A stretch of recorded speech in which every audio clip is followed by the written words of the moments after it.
Kita tinggalkan sunnah Nabi, akhirnya kita rusak. Dan orang berani merusak agama hari ini. Ketuhanan yang berkebudayaan. Itu bukan baru sekarang. Sekarang baru mulai mau dibikin undang-undangnya. Sebelumnya udah dibikin.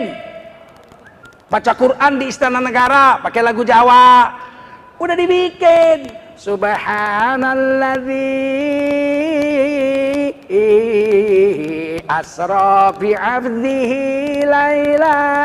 Udah di Istana Negara 3 tahun yang lalu. Ini baru mau dibuat undang-undangnya supaya resmi, nggak bisa diprotes. Yang protes ditangkap kalau udah jadi undang-undang. Paham, Glenn? Kalau dibuat udah dibuat. Jadilah Islam, jangan jadi Arab. Udah. Jangan dibilang belum. Cuman ini mau dibuat undang-undangnya, RUU hip hip hura. Hip hip hura hura. Kita tolak nggak?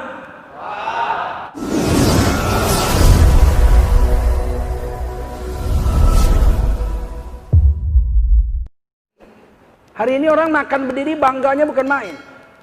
Orang kaya, pesta anaknya kawin di hotel bintang 4. Down paymentnya aja, uang mukanya 100 juta. Diundang 1000 orang. Datang situ orang kaya pakai mobil rata-rata. Berdiri makannya. Minumnya berdiri. Saya sering juga datang tuh. Pak, silakan makan. Saya bilang saya nggak lapar. Loh, banyak makanan, Pak. Ya saya datang sini karena kau undang. Wajib hukumnya mendatangi undangan. Kalau nggak berdosa saya datang. Tapi saya nggak lapar. Bagaimana saya suruh makan berdiri? Macam kambing gua rasa. Awak berjenggot pula ya kan. Makan berdiri. Oh, iya, makan macam lembu makan kurasa berdiri. Monyet aja nggak pernah makan berdiri. Carilah, nggak ada. Itu di Kebrastagi kan ada monyet sebelah kanan sebelum Brastagi itu kan. Kasih makanan, langsung duduk dia. Monyet aja makan duduk. Awak berdiri lebih parah dari monyet. Ampunlah. Supaya manusia tertipu, dibilang orang tuh, ini gaya Prancis, Pak. Makan berdiri gaya Prancis, pembohong besar. Itu gaya kambing. Cuman kan nggak enak bilang, Pak silakan makan berdiri Pak, ini gaya lembu. Kan nggak enak. Gaya Prancis, bohong. Saya udah ke Prancis. Dan saya dosen pariwisata, sempat saya dosen pariwisata.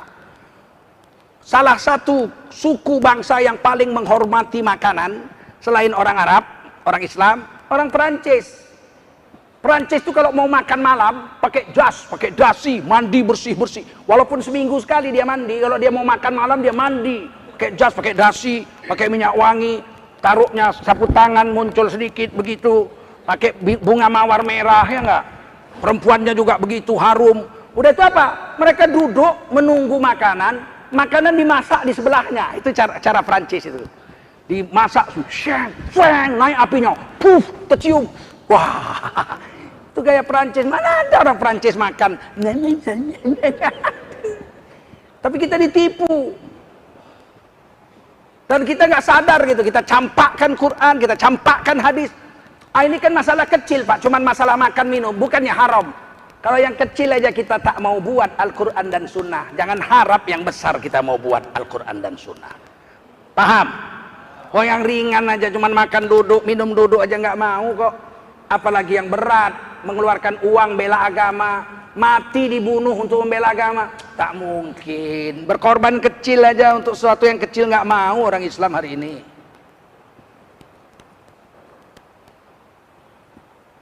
Oleh karena itu supaya aman di hari kiamat, makan cara Nabi, cara Allah, minum cara Nabi, cara Allah, masuk masjid kaki kanan, keluar masjid kaki kiri, masuk WC kaki kiri, keluar WC kaki kanan, pakai baju cara Nabi, tidur cara Nabi, sholat cara Nabi, puasa cara Nabi. Tapi itulah hebatnya Nabi. Kalau urusan sholat, ada 200 perbedaan yang boleh ditoleransi.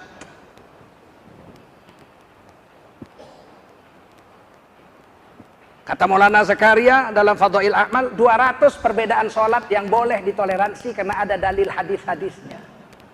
Takbir, Allahu Akbar, jempol kena kuping, Allahu Akbar, Ada yang setentang bahu. Allahu Akbar, udah 2. Allahu Akbar, letakkan antara dada dengan pusar, 3. Ada yang di bawah pusar, hadisnya Sahih Baihaqi, Imam Hanafi. Allahu Akbar, letakkan di bawah pusar. Ada yang lurus ke bawah, Imam Maliki, hadisnya Sahih. Allahu Akbar. Itu aja udah berapa? Belum lagi doa istiftah, Allah Akbar kabira, wajjahtu wajhiyya, Allahumma ba'id, subuhun kudus. Doa iftitah lebih 10, berbeda, semuanya sah di bawah salat. Belum lagi baca Fatihah, ada 7 qiraat. Qiraat hafaz yang kita pakai, Maliki yaumiddin, ma-nya panjang. 2 qiraat Maliki yaumiddin, ma-nya panjang. 5 qiraat lagi Maliki yaumiddin, ma-nya nggak panjang. Berapa perbedaan? Tahiyat akhir, tangannya isyarat sekali aja, itu 20 hadis. Asyhadu an la ilaha illallah. Terus nggak bergerak lagi, wa asyhadu anna Muhammadan abduhu wa rasuluh. Ada yang bergerak dari awal, yuharrik, hadisnya 1, Sahih Abu Dawud. Dari mulai at-tahiyatul mubarakatus salawatut thayyibatu lillah. Jangan kalian tangkap pula, hop. Ditoleransi. Karena ada hadisnya. Asal jangan tahiyat akhir begini. At-tahiyatul mubarakatus salawatut thayyibatu lillah. Itu nggak ada dalilnya. Ada 200 beda. Haji 3 beda. Berapa? 3 beda. Ada cara tamattu, ada cara qiran, ada cara ifrad. Ada perbedaan itu. Toleransi kalau untuk urusan-urusan besar ada toleransi. Nah, hari ini kita tinggalkan sunnah Nabi, akhirnya kita rusak. Dan orang berani merusak agama hari ini. Ketuhanan yang berkebudayaan itu bukan baru sekarang. Sekarang baru mulai mau dibikin undang-undangnya. Sebelumnya udah dibikin. Baca Quran di Istana Negara pakai lagu Jawa. Udah dibikin. Subhanalladzi asra bi 'abdihi laila. Udah di Istana Negara 3 tahun yang lalu. Ini baru mau dibuat undang-undangnya supaya resmi, nggak bisa diprotes. Yang protes ditangkap kalau udah jadi undang-undang. Paham, Glenn? Kalau dibuat udah dibuat. Jadilah Islam, jangan jadi Arab. Udah. Jangan dibilang belum. Cuman ini mau dibuat undang-undangnya, RUU hip hip hura. Hip hip hura hura. Kita tolak nggak? Baik.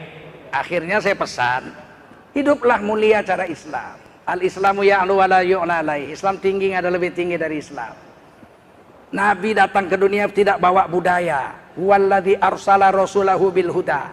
Dialah Allah yang telah mengutuskan seorang rasulnya, yaitu Nabi Muhammad sallallahu alaihi wasallam, bil huda, membawa petunjuk hidup, membawa hidayah, bukan membawa budaya. Ada puisi karangan Rasul? Nggak ada. Ada cerpen karangan Rasul? Nggak ada. Ada tarian karangan Rasul? Salatullah salamullah. Ada? Nggak ada. Rasul nggak mengajari budaya.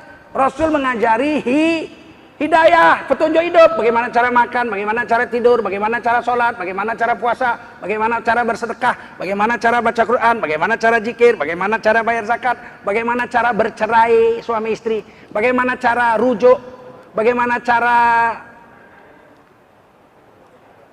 nikah, bagaimana cara mati, bagaimana cara setelah mati, bahkan cara setelah mati ikut Nabi.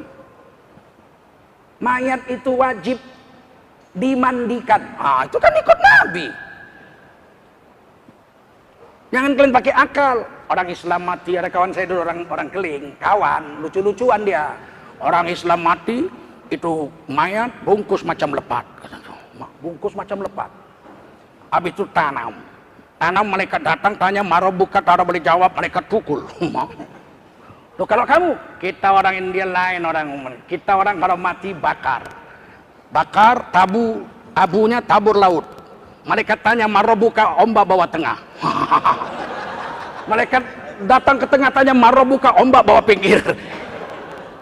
Jangan kau pakai akal, saya bilang ke kawan saya. Dia ketawa-ketawa, udahlah jangan marahlah Jul, ini kan lucu-lucu katanya. Kita nggak boleh berlucu-lucuan dengan akidah. Bisa jatuh murtad kita berlucu-lucuan dengan akidah. Saya ingatkan sama dia, jangan. Nanti kau dipukul orang. Kalau saya kawanmu, paham aku, kau nggak ngerti agama. Dan kau bukan orang Islam. Saya peringatkan, jangan kau ulangi lagi lucu-lucuanmu itu. Nanti dipukul orang, aku pun ikut mukuli kau. Karena udah aku kasih tahu. Mandikan dengan air mutlak yang suci lagi mensucikan. Itu ajaran Rasul. Udah mati loh bawa agama. Nggak bisa semaunya kita. Saudara-saudara, berhubung saya adalah orang kaya, direktur utama PT Pertamina yang baru, maka bapak saya mati pagi ini, siang ini akan saya mandikan pakai Pertamax Turbo. Gila waang. Kita harus ikut agama, paham? Nabi yang bawa bil huda, membawa petunjuk.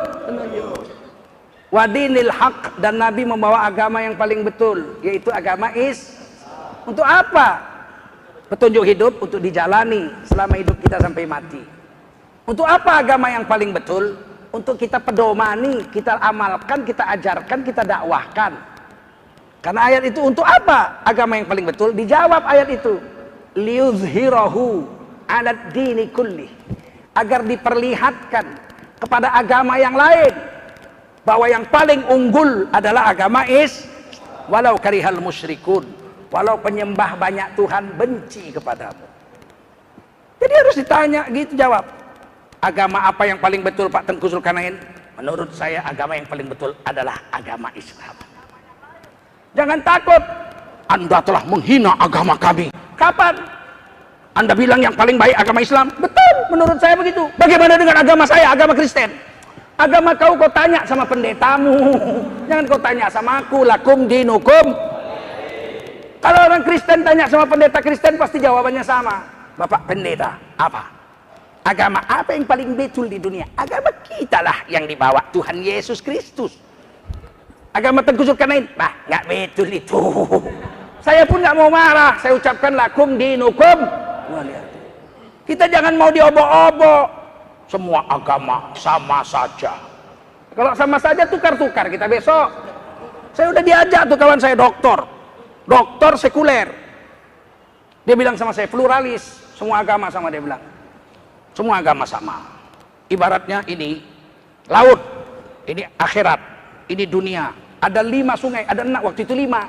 Sungai Islam, sungai Kristen, sungai Katolik, sungai Buddha, sungai Hindu.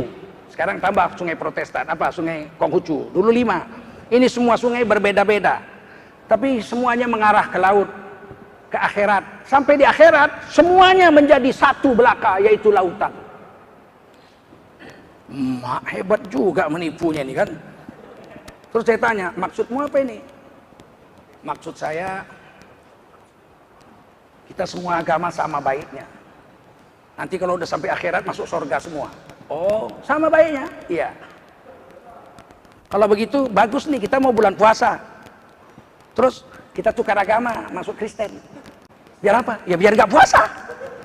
Nanti kita minum kan? Loh, Tengku Zulkarnain kok minum? Loh, bulan ini saya Kristen.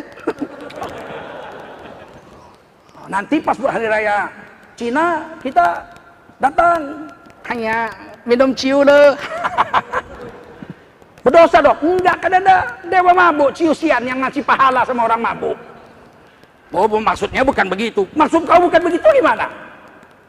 Ya tentu tidak sama. Kau bilang tadi sama. Udah pulang kau. Ku ambil kopinya lagi, jangan kau minum nih. Rugi pula aku ngasih makan kopi orang begini ya. Jangan minum kopiku. Ulang kau. Ulang. Jadi kita harus tegas. Agama yang paling baik kalau menurut kita adalah agama agama lain. Lakum dinukum waliyadin, saya nggak urus. Selesai. Inilah yang paling penting saya sampaikan. Mudah-mudahan ada manfaat. Saya datang dengan anak-anak kami dari komunitas Riau Mengaji sudah setahun. Sudah dicetak 10.000 Al-Quran. Harganya 1 miliar dan sudah berhasil dibagikan semuanya. Sekarang 10.000 kedua. Qurannya sudah ada, seperti ini bentuknya. Mushaf Ummul Qura, ditulis Al-Quran Wakaf. Jadi nggak bisa dijual beli. Satu Quran ini sumbangannya 100.000. Bukan harga Qurannya, sebab di sini ada duit untuk membayar honor guru-guru mengaji di wilayah terpencil. Suku Akit, suku Talang Mama, suku suku Sakai dan lain-lain itu yang belum mengenal Islam, dan kita berlomba-lomba dengan misionaris. Di sini ada wilayah Sidikalang, ada wilayah Karo yang masih perlu kita bina. Saya sendiri dengan ayah angkat saya membangun masjid di Kutalim Baru. Dulu diislamkan oleh orang-orang dari Uwisu, 200-an keluarga. Tapi nggak pernah diurus dari tahun 50-an. Barulah 2 tahun yang lalu kami membangun masjid di sana. Ternyata yang bertahan Islam tinggal 20 keluarga. 180 lagi sudah tukar agama. Nah, kita buat masjid, ada guru hafiz Quran, anak-anaknya belajar Iqra. Ketika anak-anaknya mulai menginjak baca Quran, bapak ibunya masuk Islam. Masuk Islam, masuk Islam. Ternyata dulu pernah Islam. Nah, inilah keajaiban Al-Quran. Al-Qurannya sangat cantik sekali, berwarna, dan kertasnya ini anti rayap. Memang kertasnya mahal, kena air juga tidak hancur. Ini memang kertas yang nomor 1. Tidak akan digigit rayap, rayap nggak mau makan ini. Dan ada terjemahannya. Ada kata pengantar dari Ketua Majelis Ulama Kota Pekanbaru. Untuk Pekanbaru beliau Profesor Dr. Ilyas Husti yang membina. Untuk Indonesia saya Wakil Sekretaris Jenderal Majelis Ulama Indonesia Tengku Zulkarnain. Jangan sampai kita nggak menyumbang hari ini. Minimal kata orang Medan pinomat 1. Biarlah makan kita hari ini berkurang. Agama sedang dihina orang sekarang, saudara-saudara. Dan orang sekarang menghancurkan agama terang-terangan. Di gedung DPR pun berani orang mau menukar ketuhanan yang Maha Esa menjadi ketuhanan yang berkebudayaan. Pancasila mau diganti dengan gotong royong, berani terang-terangan. Kenapa? Karena kita tidak sungguh-sungguh memelihara dan membela agama. Maka saya serahkan kepada ananda kami untuk menggalang dana ini. Jangan ragu-ragu, jangan malu-malu. Sebab ini untuk Al-Quran, bukan untuk yang lain. Silakan. Baik, yang mudah seperti yang disampaikan oleh Ayah dan Konsultan Air, saat ini kami bersama teman-teman Medan ingin membuat sebuah aksara di Medan, di mana nanti Al-Quran akan kita distribusikan setiap bulan.